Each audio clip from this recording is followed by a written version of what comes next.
Hello, listeners and viewers. Thank you for tuning in. I'm Grace Ovba, your host for Rising Above Shadows of Abuse. Today, I have the pleasure of introducing you to Reverend Deb Hansen.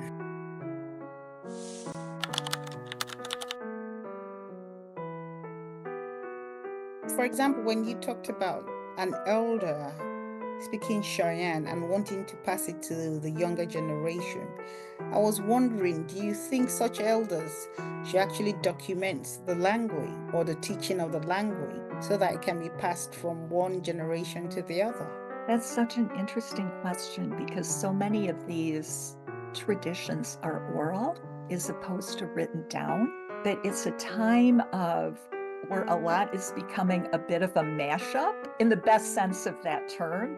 There is a language learning tool on the internet now called Duolingo that I have used to keep up with the languages that I speak. And we're actually starting to see some of the indigenous languages appear there, which is really interesting. And I'm certainly not an expert. I'm not advertising myself as an expert here, but in northern Michigan, where I spend half the year, there is a keen interest right now in active involvement in reclaiming language at all ages in culture.